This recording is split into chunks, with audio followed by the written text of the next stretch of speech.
Les micro-organismes chimiotrophes utilisent des substances chimiques comme source d'énergie. Ce sont les protozoaires, les micromycètes, ainsi que de très nombreuses bactéries. Je ne parlerai ici que des bactéries chimiotrophes. Les protozoaires ainsi que les micromycètes feront l'objet d'une vidéo ultérieure sur les micro-organismes caryotes. Les bactéries chimiotrophes ont des morphologies très diverses et peuvent être gramme plus ou gramme moins. Elles occupent dans leur ensemble toutes les niches écologiques. Mais comment ces bactéries synthétisent-elles de l'ATP à partir de substances chimiques énergétiques? Eh bien, le mécanisme peut être résumé ainsi. La substance chimique énergétique, donneuse d'électrons, est dégradée et oxydée par une succession de réactions.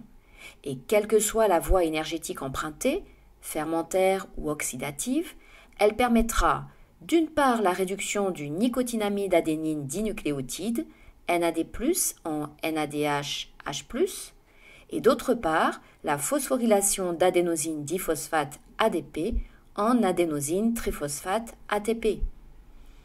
Ainsi, grâce à la dégradation et oxydation d'une substance énergétique, il y a production d'un pouvoir réducteur, le NADH+, et d'énergie, l'ATP.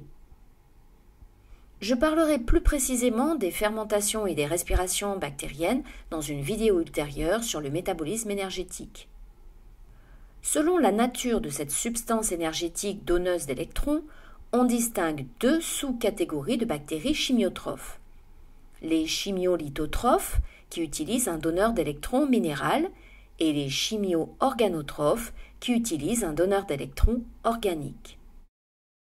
Les bactéries chimiolithotrophes utilisent un donneur d'électrons minéral comme substance énergétique. Ces bactéries peuvent généralement utiliser le CO2 comme source de carbone et sont donc autotrophes.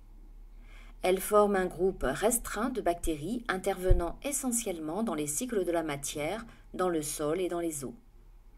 Par exemple, les genres Nitrosomonas et Nitrobacter interviennent dans le cycle biologique de l'azote en oxydant l'ammoniac pour le premier et en oxydant les nitrites pour le second. Les bactéries chimio-organotrophes utilisent un donneur d'électrons organique comme substance énergétique, comme par exemple le glucose. Le glucose est donc, dans les milieux de culture, à la fois source de carbone et source d'énergie pour les chimio-organotrophes. C'est souvent le cas des autres glucides ainsi que d'autres sources carbonées présentes dans les milieux de culture. La grande majorité des bactéries sont chimio-organotrophes.